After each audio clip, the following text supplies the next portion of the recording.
बिस्मिल्लाहिर्रहमानिर्रहीम। Welcome to GM academy. अज जो असांजो टॉपिक है find the value of y जो वैल्यू जो है वो असांखे मालूम करणो है। हाँ जैसे अड़े किस्म जा अलजेब्रा में तव्हांखे प्रॉब्लम मिलन तो उनके असां सिंप्लीफाई कीअं कयूं असां अज इहो पढ़ंदासीं।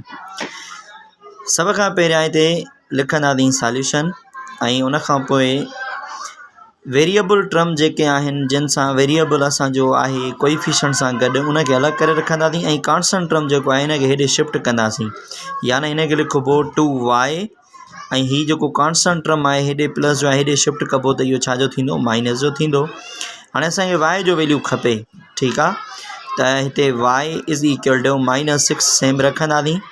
बाक़ी हिते जो 2 है यो y सां छा थो करे ज़रब त हेॾे छा जी कंदो वंड कंदो, ठीकु आहे। हाणे हिन ते खोड़ो पढ़ंदासीं, ॿिनि जो खोड़ो 1 2 2 3 2 6 त y जो जेको जवाबु आहे उहो घणो आयो -3 आयो, ठीकु आहे।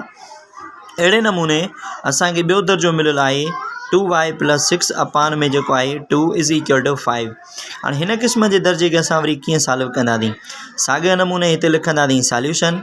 हिते 2y प्लस में 6 इज़ इक्वल टू 5 ही सेम रखंदासीं। ॿ हिते छा था कनि वंड, हेॾे छा वञी कंदा ज़रब। त हिते असांखे साॻियो ई y जो वैल्यू लहणो आहे त 2y प्लस में 6 पर हिनखे सिंप्लीफाई कंदासीं, ज़रब छॾाईंदासीं त 2 पंजा 10 थी वेंदा, ठीकु आहे। हाणे साॻियो ई ही कांस्टेंट टर्म जेको आहे हिन वेरिएबल वारे टर्म सां जेको गॾु आहे हिनखे हेॾे शिफ्ट करे ईंदासीं, छो जो असांखे हिन वेरिएबल जो वैल्यू खपे। त 2y इज़ इक्वल टू हेॾे 10 सेम रहंदा, हीअ हेॾे छा जा आहिनि प्लस जा, हेॾे छा जा थींदा माइनस जा। त हिते थींदो 2y इज़ इक्वल टू 10 नमूं 6 वञनि त घणा बचंदा 4। हाणे असांखे हिन जो वैल्यू लहणो आहे त हिते असां लिखंदासीं 2y इज़ इक्वल टू हेॾे असांजा 4 आहिनि, असांखे y जो वैल्यू खपे त हिते 4 रहंदा सेम, ठीकु आहे। 2 हिते छा था कनि ज़रब, हेॾे छा जी कंदा वंड, ॿिनि जो खोड़ो हणंदासीं 1 2 2 4 यानी y इज़ इक्वल टू 2 जवाबु असांजो अची वियो। वरी असांखे अहिड़े नमूने 3 नंबर असांखे प्रॉब्लम मिलियल आहे 2y is equal two 5 + 9y। त असां हाणे हिनखे कीअं सॉल्व कयूं। साॻियो ई तरीक़ो आहे त जेके वेरिएबल वारा टर्म आहिनि उहे हिकिड़े पासे ॾांहुं रखंदासीं ऐं कांस्टेंट टर्म ॿिए पासे ॾांहुं शिफ्ट करे रखंदासीं। यानी सॉल्यूशन लिखी करे लिखंदासीं 2y, ठीकु आहे। उन खां पोइ हिनखे असां हेॾे शिफ्ट करे ईंदासीं त माइनस जा थी वेंदा 9, छो जो हेॾे प्लस जा आहिनि हेॾे छा थींदा माइनस जा थींदा, हीउ जेको आहे सेम ई रहंदो।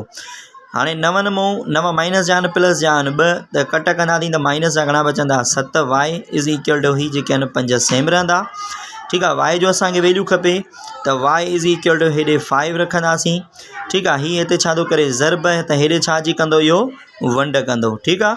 बाक़ी माइनस सेम रहंदी। हाणे हिन माइनस खे ख़तमु करिणो आहे, छो जो वेरिएबल असांजो जेको आहे उहो हमेशह छा हूंदो आहे पॉज़िटिव हूंदो आहे ऐं वैल्यू असांजो जेको आहे उहो असांजो नेगेटिव बि थी सघे थो त पॉज़िटिव बि थी सघे थो। यानी जेको असां वैल्यू लहंदासीं जंहिं वेरिएबल जो उहो हमेशह छा रहंदो पॉज़िटिव ई रहंदो। त पोइ हिनखे जेको आहे माना हिते प्लस करिणो आहे त माइनस बोथ साइड मल्टीप्लाई कंदासीं त हीउ छा वञी थींदो प्लस ऐं हेॾे ईंदो -5/7। त हीअ असांजो आंसर आहे, ठीकु आहे। हाणे अहिड़े क़िस्म जा दर्जा खोड़ टेस्टुनि में ईंदा रहंदा आहिनि त फाइंड द वैल्यू ऑफ कॾहिं y चवंदो, कॾहिं t चवंदो, कॾहिं x चवंदो। त इन्हनि खे तव्हां ईअं सिंप्लीफाई कंदव त वेरिएबल वारा जेके टर्म आहिनि उहे हिकिड़े पासे ॾे रखंदव ऐं कांस्टेंट वारा जेके टर्म आहिनि उहे ॿिए पासे ॾे रखंदव।